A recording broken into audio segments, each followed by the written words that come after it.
Bonjour et bienvenue. Aujourd'hui, on va explorer ensemble des perspectives assez spécifiques sur le leadership chrétien et aussi sur l'évangélisation. Tout ça basé sur des interprétations bibliques particulières. On a plusieurs sources, une analyse du leadership à partir de Moïse, la transcription d'un exposé avec des idées assez fortes sur l'évangélisation, et puis un texte qui insiste sur l'importance de tout ça. Donc voilà, une discussion assez dense en perspective. Tout à fait. Et notre but ici, c'est vraiment de décortiquer un peu ces documents, comprendre leurs arguments principaux et puis en tirer les points clés. C'est une analyse, en fait, pour ceux qui s'intéressent à ces approches théologiques et pratiques, pour mieux saisir les idées derrière. Parfait. Alors, commençons par le leadership.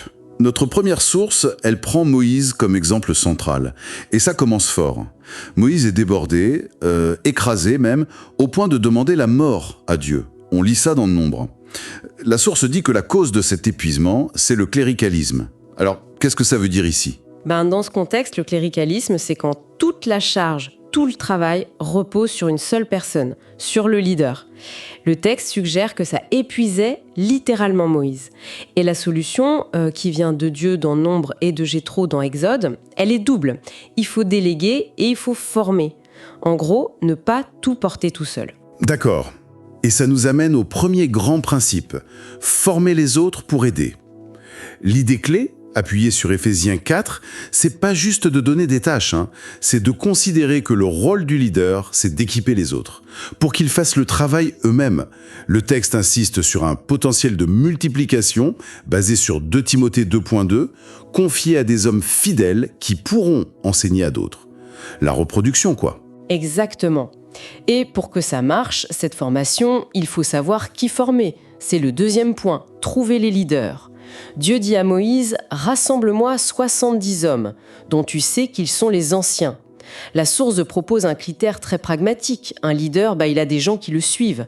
Elle cite Jésus qui prie toute la nuit avant de choisir spécifiquement les 12 apôtres.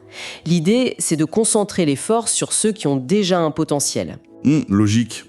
Une fois qu'on a ces personnes, le troisième principe, leur enseigner la Bible. Le conseil de Jéthro, c'était ça, enseigne-leur les lois. La source insiste énormément sur la Bible. C'est la source de vie, dit-elle, citant Jean 6. Et elle oppose ça à une connaissance qui enfle, comme dit 1 Corinthiens 8, liée à l'orgueil. Il y a même une critique assez forte des parcours théologiques qui négligeraient la Bible pour d'autres savoirs. Oui, la perspective ici, c'est que connaître les Écritures, c'est vital. Ça équipe pour la vie spirituelle, ça évite l'erreur, comme le dit Matthieu 22. Le texte souligne que le diplôme, ce n'est pas le but premier. Il rappelle que ni Jésus, ni les apôtres n'avaient de formation théologique formelle, comme on l'entendrait aujourd'hui. L'accent est mis sur l'identification de leaders travailleurs, Luc 10, des gens d'action ancrés dans le réel, comme les premiers disciples pécheurs. On cherche des gens actifs. Oui, c'est clair. Et ça mène tout droit au 4e principe, et leur montrer la voie et le travail qu'ils doivent faire. Exode 18. L'accent est mis sur l'action concrète. Le livre des Actes commence par « tout ce que Jésus a commencé de faire et d'enseigner ». L'action d'abord. Donc, il faut les impliquer vite. Le texte cite Jésus qui envoie les disciples, les 12, puis les 70, avec des missions claires. Prêcher, guérir. C'est du concret, tout de suite. Et cette formation, selon la source, elle doit être à court terme, genre 6 mois max, et pratique. Le modèle, c'est 50% enseignement biblique, 50% action sur le terrain. Former les mains, pas juste la tête. Elle donne des exemples de croissance d'église en Corée, en Amérique latine, attribués à ce type de formation. Bible, action, pas forcément académique long. D'accord. Le 5e principe, lui, est peut-être plus spécifique, transférer l'onction. Ça se base sur Nombre 11, quand Dieu dit qu'il prendra de l'esprit sur Moïse pour le mettre sur les anciens. Pour cette source, le vrai leadership spirituel, ça demande la puissance du Saint-Esprit, l'onction. Sans ça, les efforts humains sont un peu vains. Elle rappelle que Jésus a donné pouvoir et autorité à ses disciples avant de les envoyer et leur a dit d'attendre l'Esprit pour le ministère mondial. Et ça implique une idée de reproduction spirituelle. Le texte parle de la loi de la récolte de Genèse 1. Chaque espèce reproduit selon sa nature. Donc l'idée, c'est que des leaders remplis de l'esprit, qui sont efficaces, sont les mieux placés pour en former d'autres qui leur ressemblent. On cite Moïse et les anciens, Élie et Élisée, Jésus et les disciples, mais Attention, la source dit aussi que ça dépend de Dieu, de sa souveraineté, et que l'Église primitive cherchait ça par la prière, le jeûne, acte 13. Ok. Et le dernier principe de leadership, le 6e, transférer le fardeau. Toujours nombre 11, les anciens doivent porter avec toi le fardeau du peuple. Et là, la source fait une distinction intéressante. Il faut promouvoir ceux qui veulent la responsabilité, le service, pas ceux qui cherchent l'autorité, la position.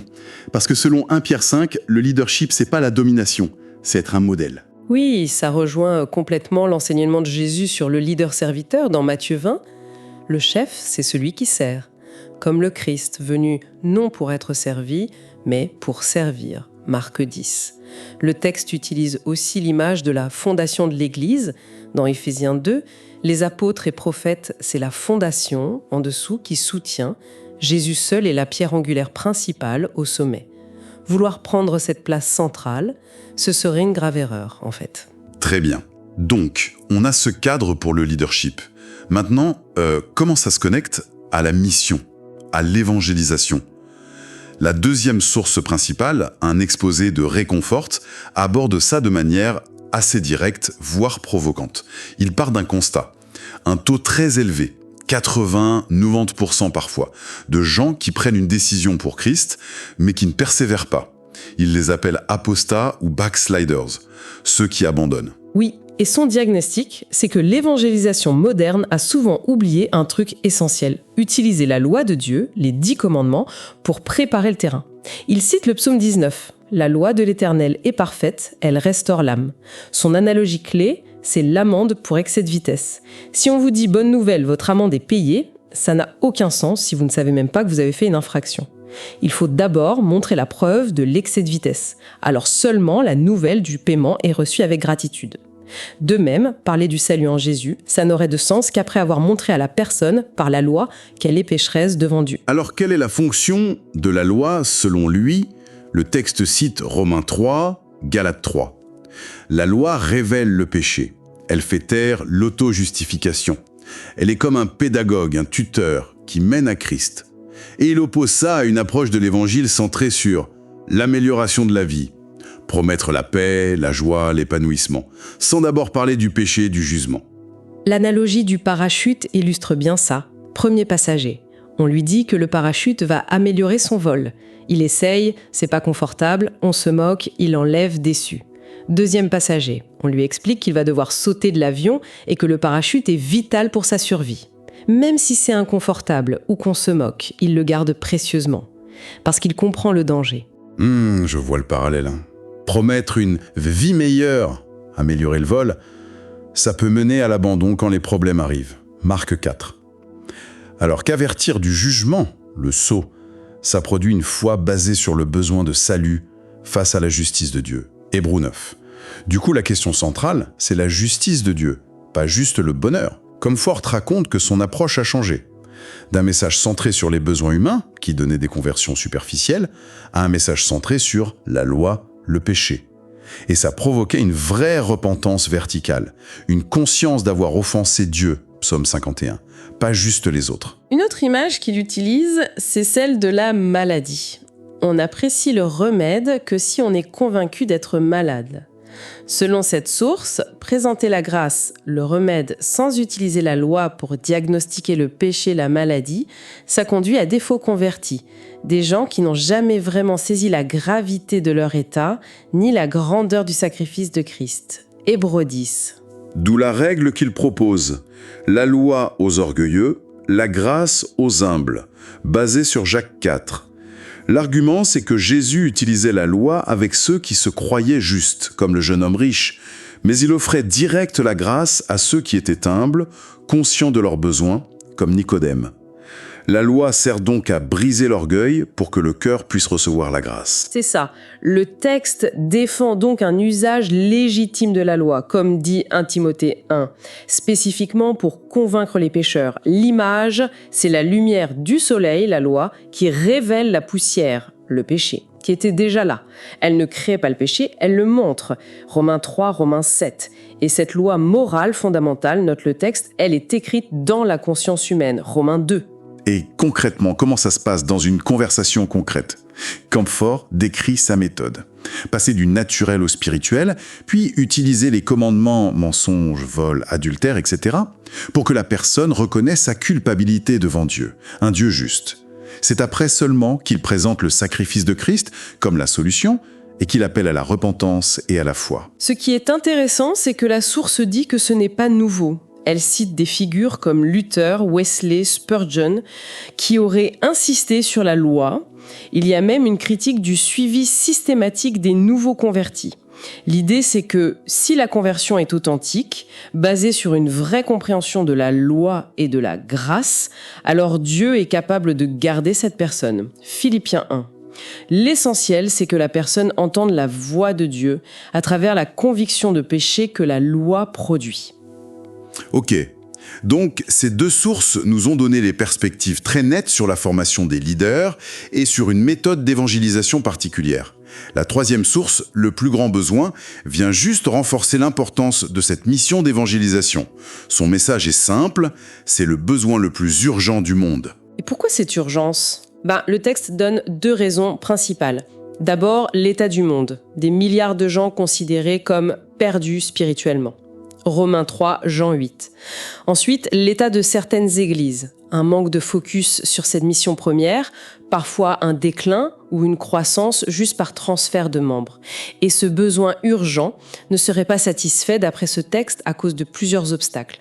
Manque d'intérêt, de connaissances, de courage, de foi, ou juste trop de distractions matérielles. Luc 16. Oui, mais au-delà de lister les problèmes, la source veut surtout motiver. Pourquoi est-ce qu'on devrait s'engager personnellement dans l'évangélisation? Plusieurs raisons sont données. C'est un commandement de Christ, Matthieu 28. C'est l'expression de l'amour du prochain, Matthieu 22. C'est suivre l'exemple de l'Église primitive. Le texte parle aussi de la crainte du Seigneur, de Corinthiens 5. La conscience du jugement à venir comme motivation. Et enfin, il y a la motivation par la joie. La joie immense de participer au salut de quelqu'un, Luc 15. Et la perspective que ces personnes seront une joie éternelle, 1 Thessaloniciens 2. Donc, l'urgence est motivée à la fois par la situation des perdus et par les récompenses, la joie de partager sa foi. Bon, si on essaye de relier tout ça, on voit des thèmes forts émerger, non? D'un côté, des principes pour former des leaders qui servent, qui multiplient, qui sont centrés sur la Bible, qui agissent et qui dépendent de la puissance spirituelle. De l'autre, une stratégie d'évangélisation qui remet la loi au centre pour préparer les cœurs à l'évangile, loin d'une simple promesse de vie meilleure. Et le tout soutenu par un appel pressant à l'action, l'évangélisation comme priorité absolue. Oui, et ce qui lie tout ça, je pense, c'est cette insistance commune sur un retour aux fondamentaux tels qu'ils sont interprétés dans ces textes, la place centrale de la Bible, le besoin de la puissance de l'esprit, le rôle de la loi morale, le modèle du leader-serviteur. Elles plaident toutes pour une approche qui cherche la profondeur, l'authenticité.